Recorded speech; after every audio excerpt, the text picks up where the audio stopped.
उन्होंने कहा मेरा ब्याह भी होगा और किसी स्पेशल से होगा। आपको ब्याह का मतलब पता है? ओ छड्डो जी, मैं रस्ताना। मेडिकल में देखा जाए तो शादी की कोई अहमियत नहीं है। अगर सोसाइटी के एतबार से देखा जाए तो ये सदियों की रवायत है, ये रिश्तों का जुड़ना है, ये रीत रवायत का हिस्सा है। लेकिन इसकी सबसे ज्यादा अहमियत लॉ के अंदर है, क्योंकि शादी is the legal way to have sex. Thank you so much मुझे इंटेलिजेंट बोलने के लिए। वैसे आपको पता है इंटेलिजेंस की कितनी टाइप्स होती हैं? ओ छड्डो जी, मैं रस्ताना। इंटेलिजेंस की 2 टाइप्स होती हैं, book smart and street smart. Book smart को मेजर करने के लिए हम IQ चेक करते हैं, यानी इंटेलिजेंस कोशेंट, और स्ट्रीट स्मार्ट को चेक करने के लिए हम EQ चेक करते हैं, यानी इमोशनल कोशेंट। यानी सिर्फ किताबा रटनार को इंटेलिजेंट नहीं होता। आपने पूछा हमारे राइट हैंड में ज्यादा स्ट्रेंथ क्यों होती है? ओ छड्डो जी, मैं दस्ताना। वो इसलिए कि हमारा राइट हैंड डोमिनेंट है। हमें बचपन से सिखाया जाता है कि सब काम राइट हैंड से करना है, लिखना राइट हैंड से है, खाना राइट हैंड से, पीना राइट हैंड से है। इसकी वजह से जो हमारे राइट हैंड का कंट्रोल होता है वो हमारे लेफ्ट हैंड से ज्यादा होता है, और इसी की वजह से जो ज्यादा ग्रिप होती है और स्ट्रेंथ होती है वो हमारी राइट साइड पे होती है। आपको पता है राइट हैंडेड और लेफ्ट हैंडेड लोगों में फर्क क्या होता है? ओ छड्डो जी, मैं दस्ताना। राइट हैंडेड लोगों के दिमाग का लेफ्ट हेमिस्फीयर ज्यादा डोमिनेंट और ज्यादा एक्टिव होता है। इसके अलावा जो लोग लेफ्ट हैंडेड होते हैं उनके दिमाग का राइट हेमिस्फीयर ज्यादा एक्टिव और ज्यादा डोमिनेंट होता है। यानी आप अपनी जिस साइड को भी ज्यादा इस्तेमाल करोगे वो आपकी डोमिनेंट साइड बन जाएगी और आपके दिमाग का ऑपोजिट हिस्सा डोमिनेंट हो जाएगा। इसके अलावा एक छोटा सा मैसेज, पहले गल नू सुनिया करो, फिर गल नू समझा करो, ते फिर बंदे नू गलत आख्या करो। उन्होंने पूछा कि बिजली का वजन होता है? ओ छड्डो जी, मैं दस्ताना। बिजली is basically flow of electrons, यानी इलेक्ट्रॉन्स का बहना, और इलेक्ट्रॉन का मास होता है। इलेक्ट्रॉन का मास होता है 9 multiply by 10⁻⁻31 kilograms. Mass negligible है लेकिन होता जरूर है, और weight is equal to mass multiply by gravitational acceleration. It means कि जो बिजली है उसका वेट होता है, नेग्लिजिबल होता है, बहुत कम होता है, लेकिन होता जरूर है। आपको पता है एक वेटरनरी क्या होता है? और छड्डो जी, मैं दस्ताना। वेटरनरी जानवरों के डॉक्टर को कहते हैं। इस शोबे का ताल्लुक जानवरों की देखभाल और उनके इलाज से होता है। अगर आपने कोई अपना पेट रखा हुआ है जैसे परिंदा, डॉग या कैट, तो उनका इलाज भी एक वेटरनरी करेगा। इसके अलावा पाकिस्तान, जहाँ पे एग्रीकल्चर इंडस्ट्री इतना बड़ा शोबा है, वहाँ पे इन डॉक्टरों का होना बहुत जरूरी होता है। इसीलिए तो कहते हैं कभी साढ़े वर्गे जमींदारां तो पूछो, जदों डेरे ते डंगर बीमार पैंदा है ना, तो फिर पता लगता है कि डंगर डॉक्टर की अहमियत की है। छड्डो जी, मुझे लगता है मैं ये पहले बोल चुका हूँ। आपको कभी ऐसा एहसास हुआ कि आप जो काम कर रहे हो वो पहले कर चुके हो? आपको इस कंडीशन का नाम पता है? वो छड्डो जी, मैं दस्ताना। इस कंडीशन को डेजा वू कहते हैं। डेजा वू फ्रेंच जुबान का लफ्ज़ है, इसका मतलब होता है ऑलरेडी सीन, यानी पहले देखा हुआ। इस कंडीशन के अंदर आपके दिमाग के कुछ सर्किट्स एबनॉर्मली सिग्नल फायर कर देते हैं, जिसकी वजह से आपको ये एहसास आता है कि जैसे आपने ये काम पहले कभी किया हुआ है।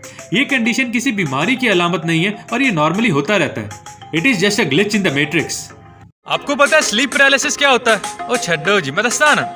स्लीप पैरालिसिस एक ऐसी कंडीशन है जिसमें इंसान जब नींद से उठता है तो अपनी बॉडी को मूव नहीं कर पाता। नॉर्मली जब हम नींद से उठते हैं तो एक छोटा सा ट्रांजिशन पीरियड होता है जिसमें इंसान की पूरी बॉडी जाग रही होती है। स्लीप पैरालिसिस के अंदर इंसान का माइंड फुली अवेक हो जाता है, लेकिन अभी बॉडी पूरी तरह जागी नहीं होती।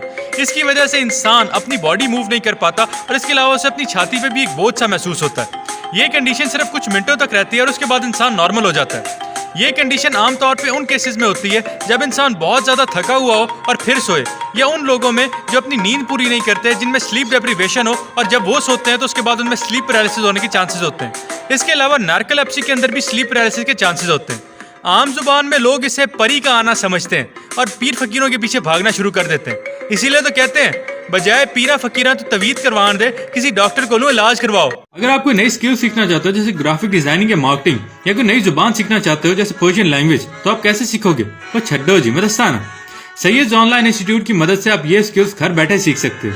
सैयद ऑनलाइन इंस्टीट्यूट इस वीकेंड पे एक फ्री डेमो क्लास अरेंज कर रहा है जिसे कोई भी ज्वाइन कर सकता है। इनके रिप्रेजेंटेटिव की आईडी मैं नीचे मेंशन कर रहा हूँ, आप इनसे राब्ता कर सकते हैं और ये फ्री क्लास ज्वाइन कर सकते हैं। और वैसे भी घर बैठ के झाकी मारनी है ना, बेहतर है क्लास ज्वाइन कर लो।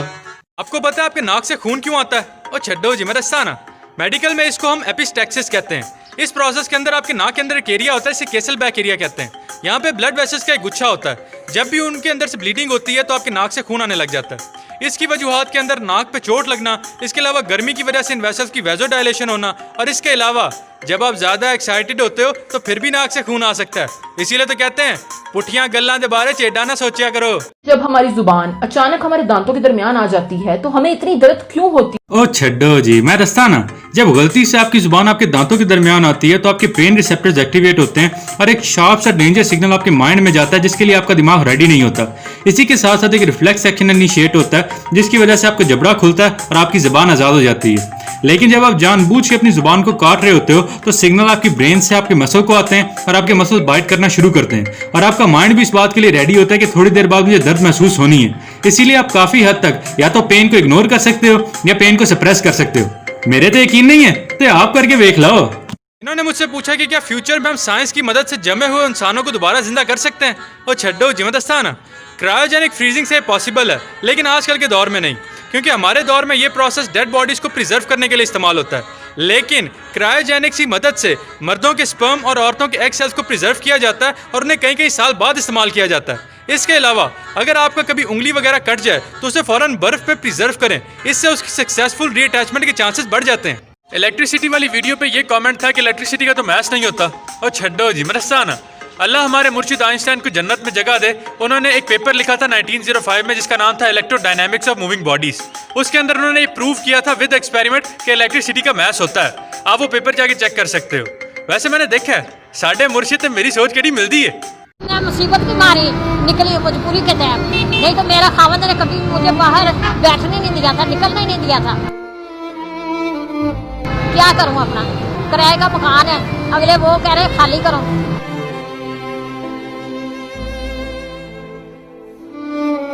इन्होंने पूछा है कि क्या red blood cells white blood cells में चेंज हो सकते हैं। तो छड्डो जी मरस्ताना, सिंपल आंसर है नहीं।